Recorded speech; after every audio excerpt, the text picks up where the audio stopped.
Welcome to another show. I'm going to title this "To Speak or Not to Speak." This is a complicated topic. Some targeted individuals are trying to get their children back, and they are confronted with a very unique dilemma. Something is happening to them that can be life-threatening. It's definitely life-changing at the very least. But when they talk about it, when they try to communicate what is happening, well, they are creating more problems. They are complicating their situation, and I've talked about that before, that a lot of people will experience gang stalking, they will experience harassment, and they'll immediately say, well, we gotta tell everybody about this, right? We have to deal with this. We have to get a voice. We have to march through the streets. It's the only way. But of course, it's not that simple. And people have been dealing with gang stalking probably for thousands of years, in my opinion. Okay, however you want to process that. If you want to put everybody on a government payroll and say that everybody's working for the cops, the Masons, or something like that, well, I understand where you're coming from, because this does take resources, okay? It does take power, and it takes people to be in unison, working together somehow in a clandestine way, to where there's a lot of people out there that just don't know about this stuff, right? On one side of the fence, you have targeted individuals who are being persecuted by the police. They are dealing with the authorities in one way or another, whether it's the government or whether it's law enforcement or something else, or people in power or whatever. Then you have the other side of the coin, that they are hiding it from other people who are also in law enforcement, the government, and people in power. Because if they get caught doing it, they're either going to have to cover it up, start killing people, they're going to have to go to jail. Because this stuff is illegal, okay? And it's intricately worked out. And it's compartmentalized. There are a lot of things going on. But getting back to the point, there are people who don't know anything about it, then there are people who are in on it. The percentage, well, you can draw the line wherever you want, because that presents the next problem, that if people knew that it existed, what are they going to do about it? What are you going to do about it, right? I've talked about that before. You can't stop this. You can't control what people are doing. It's bigger than me. It's bigger than a group of people. It's bigger than all the targeted individuals combined. Okay, it is. And there's a lot of people out there that they're not going to want to deal with that. They're trying to live their lives and so on and so forth. And there's a lot of issues out there that people know are going on. Okay, whatever. You want to go to the chemtrail thing, you want to go to the Kennedy assassination, you can go into a lot of different areas, 9/11, whatever. But you know what? Even if you band together, the same problem is going to exist, and that is you're going to be discredited. You're going to be labeled a tinfoil hat conspiracy theorist. You're going to be harassed even more. It just complicates your scenario. And so what am I getting at? Well, there are people who don't know. There are people who, if they did know, they wouldn't care. And there are just people who are in on it. Okay, and there you are. The idyllic scenario would be that you catch someone and force people to deal with it. But of course, they're probably going to downplay it, they're going to minimize it, and they're going to turn it into a singular type of prosecutory case where someone is just breaking the law, and whether a conspiracy is going to be uncovered in the sense that targeted individuals are dealing with this type of cabal in different areas, and they are. But gang stalking works out in a lot of different ways. We'll use the government thing, for example. Are you going to be able to sue the government? No. Do people try? Yeah. What happens? They get discredited. They waste their time. They might even get attacked or killed. Okay? That's reality. What about the cops? They might throw somebody under the bus, but are they really going to uncover the whole scenario that a targeted individual is dealing with? No, they're not going to do that. Plus, some of this stuff is compartmentalized to the point where you have social dynamics involved, and you have the scapegoat, right? You have people who are just abusing the targeted individual because they see other people doing it, right? It goes out into a lot of different areas. But it does seem like the right thing. It does seem logical that people would want to get this out and show people what's going on. But I'm telling you, you're going to run into that stuff. It's a brick wall higher than the state of Texas is long. I've done it. Like I said, though, idyllically, if you catch somebody, well, there's proof, right? The problem is how this stuff is set up. Like I said, it is pretty scientific. They hit you hard. They come in on somebody who's already isolated, or they isolate the target, and then they change the tactics and, chip away at your sanity and do all kinds of things to you, right? It's really that simple. And what happens to the targeted individual? What do they end up dealing with every time? They end up dealing with the criteria that's involved in psychiatry, right? You get diagnosed as the cluster A personality type. You're schizophrenic, you're insane, you're bipolar, you're hallucinating. How is it possible for this stuff to be happening and all targeted individuals deal with that? Okay, whether they're getting baited and called out so everybody can think they're nuts, or even accused of illegal activity. Hey boy, what you got all them cameras up around your house for? What are you, paranoid? Somebody after you? Well, I'm starting to think this boy's on something. You've been snorting the devil's dandruff. Oh, he looks a little more whacked out than that to me. I think he's in there Breaking Bad with a glass puffer. He does look a little strung out. You chasing the Chinese dragon with the glass loker, boy? Maybe you forgot to take your medication, boy. You got some special medication to take? Speaking of special, this boy must think he's pretty important if all these people are after him. Take a whole lot of resources to accomplish what you're talking about, boy. Mm-hmm. Maybe you're just crazy. Crazy.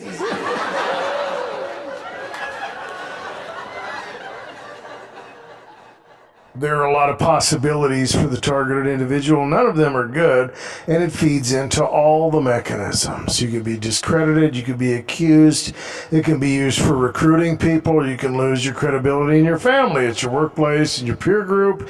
It can affect your pride, they can manipulate you emotionally, right? And it all feeds into that sense of tension that is building up in your life. And it can take away your hope. It can drive you over the edge. It's that sense of injustice, and you have to look at it for what it is. You have to rationalize these things, and you have to step outside of your scenario and look at it from a third-person perspective. And not that I'm trying to legitimize my little sound bites, even though they're, well, entertaining for me, if nothing else, is the targeted individual is left to explain something that they don't have the information for. For lack of a better way to put it, it is unexplainable. This stuff could be primitive, it could be sophisticated, it could be both. And at the end of the day, the targeted individual is dealing with things that could span their lifetime. It could go back into their childhood. They could be dealing with sophisticated gaslighting, okay? Directed energy weapons, V2K, covert poisonings.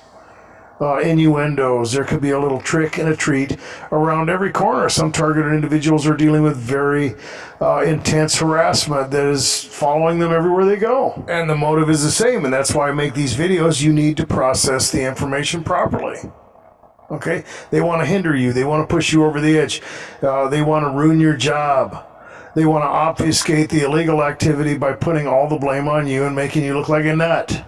They want people to suspect you. So the last thing you want to do is help them, right? And I respect people that have gone public. They have their names and faces on their channels. They tell people in their community. They tell people in their family or whatever, at their workplace. But I've been around the block, and I know that it's not working out for them, okay? I don't have to ask them because I already know. I know where I am. I know what I'm dealing with. And I respect everybody's choice to do whatever they're doing. It's not that they're not helping. I mean, their testimony is encouraging other people, but in the long run, there's a lot of risks involved. I've thought about that. If something ever happened, if I got framed or whatever, do you think they're just going to leave this channel out of the picture? They're going to use it. They're going to use it to make me look crazy, to make me look insane, to make me look like a conspiracy theorist, or whatever. And it scares me. Sometimes I wonder if I shouldn't just get rid of it, but I know that there are people out there that need it. And I wouldn't feel right. If I ever become famous, I'll just alter my voice and start a new channel or something, and I'll make sure that Burger Boy takes down my ghost videos on his channel, which, whatever. Some of those I erased, by the way. I thought they were gone. And I do change the way I talk, though. If you talk to me out in public, you wouldn't recognize my voice if you heard my channel. Completely different. Not to mention the technology that's available. I used to have kind of a Canadian accent that I threw in there. You can see it on Burger Boy, labeled as Ghost. But anyway. But, getting back to the point, this area is controversial and complex. Okay, there's a lot more going on than just activism. Okay, you were dealing with a very small percentage of the population. There aren't a lot of closet targeted individuals out there. This is not an Alcoholics Anonymous program or something like that. There is a very small minority of people who have been selected for this type of harassment, period. Okay, if it weren't that way, it wouldn't work on every level. The world would not work if a large percentage of the population was targeted like this. It just wouldn't work. And a lot of it's compartmentalized with social dynamics. But the point is, if you're new at this and you think, like a lot of targeted individuals do, that you need to just kind of broadcast this or organize some type of, activist march or something, you're gonna run into the stuff I'm talking about. All right, you're gonna bring complications into your life, along with all the other things that you're dealing with that you might want to think about before you do it. Okay, especially if you're one of those people who are trying to get your children back. Especially if you're one of those people who are having problems at work, or you think people are hacking your phone or your Wi-Fi and your landline and all that stuff. Okay, you got to be consistent. If you really think you're under scrutiny like that and you're worried about it, man, you better think twice, right? You just better.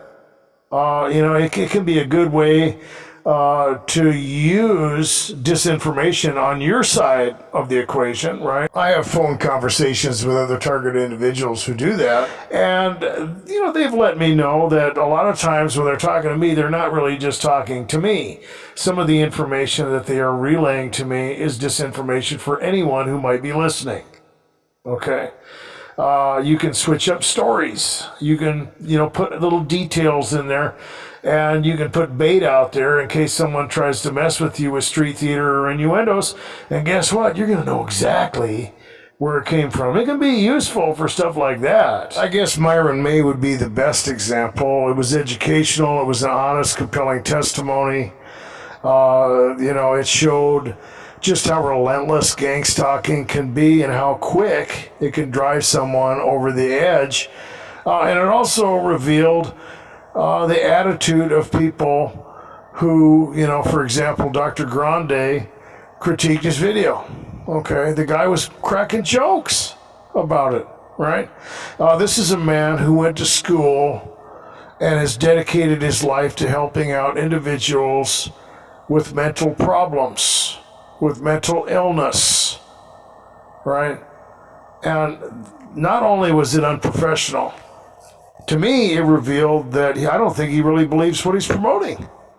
That's not funny, especially when it ends, at people committing suicide and attacking other individuals. It's not funny, right? If you really believe that people are sick, if they are suffering from a disease, that's not funny, especially when people are losing their life over it, okay? And, for anyone out there who is thinking about going forward with this, you need to think about that. There are people involved in psychiatry and so forth that I wouldn't trust them as far as I could throw them, okay? It's an easy job for a lot of people. There are a lot of jobs out there like that. Psychiatry is one of them because you don't really have to fix anything, right? It just depends on who you are. Not all of them are like that, okay? But a lot of them are. So targeted individuals deal with that reality. They deal with physicians who are going to be dealing with people like that. And you can get yourself into a predicament. You might be dealing with so much stress that you had to get some medication maybe to help you calm down and eat, maybe for depression or anxiety or insomnia or whatever.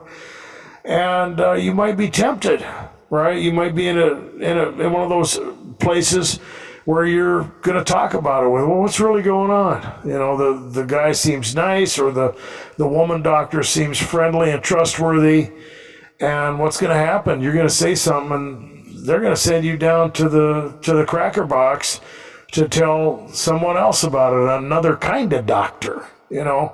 And of course, they're going to tell you that you got a cluster A personality disorder, or you're suffering from a temporary psychosis, or you're hallucinating, or whatever.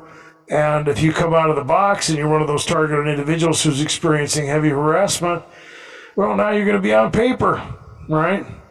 That's not good, okay? And you're going to be paying them to do it. Wow. You'd have more credibility just saying you were crazy at that point. At least you'd be one of those crazy people who knew they were crazy, as if that would matter. But for some people, it might. Well, as my patient, I might have to ask you some uncomfortable questions, and I can see by your paperwork you've been asked this before, but do you really believe all this business about gangstalking? Do you believe it's real? Oh, no, Doc. I'm just one of those crazy people who thinks about that kind of stuff. I don't really believe it. I mean, there's different levels of crazy. At least I'm going to get credit for that, huh, Doc? Yeah, that's great news. I thought I was going to have to try to convince you that all these things were just symptoms of your mental illness. Well, technically, at school, we learn that people who are having hallucinations aren't really supposed to know they're hallucinating, but I'll just call it progress, and we'll set you up with another appointment next week. And about the paperwork, Doc, I don't suppose you could put down that I'm really not crazy. I just think about crazy stuff every now and again. What do you think? Well, we don't like to use the word crazy, and I think I understand what you're saying. I can always put in the notes that you're gifted. That's about the best I can do. Yeah, good luck with that. And as a disclaimer, if you feel that you need to talk to a physician, a psychiatrist, a counselor, or something, go right ahead. It's not illegal to be suffering from mental illness or a psychosis. Of course, that's what they're going to think. I would recommend that you talk to a priest. They're at least not going to put it on paper or in a computer file somewhere where other people can get to it. That's completely confidential. And there are risks there as well. But if you think you need to talk to somebody, go right ahead and do it. On the bright side, if you're one of those targeted individuals who's having a lot of workplace harassment and you want to get disability, well, if you're just trying to get it for physical problems, that's hard to do. I mean, there are people in wheelchairs that are trying to get disability, but if you tell someone, about the gangstalking, you probably have it no time flat. Some people will have scruples with the fact that you have to lie. I don't. And I'll tell you why, because it's no one else's business, all right? And it's just like the government or something like that, or maybe a detective, that'd be a better way to put it, who's trying to solve a murder case, right? The last thing they want to do is put all the information out in the newspaper and have to deal with people who are nutty and trying to come in and say they're the serial killer or whatever, right? You have to be professional, okay? That's how I deal with that. It's no one else's business. And then you got to deal with the false positives, right? You don't want to do that. You have enough stress. You have enough on your plate. The last thing you want to do is deal with a bunch of cantankerous idiots who are going to insult you or say they saw the men in black walking around your Toyota or something or whatever. And there's all kinds of options for that. You don't need another avenue where you can become emotional and be manipulated. You don't need extra stress. And you don't want to put yourself in that position of a scapegoat because you're already kind of there. Don't want to help them out. But hopefully this video helped you out. And hopefully you'll understand where I'm coming from. Be good to yourselves. Be safe.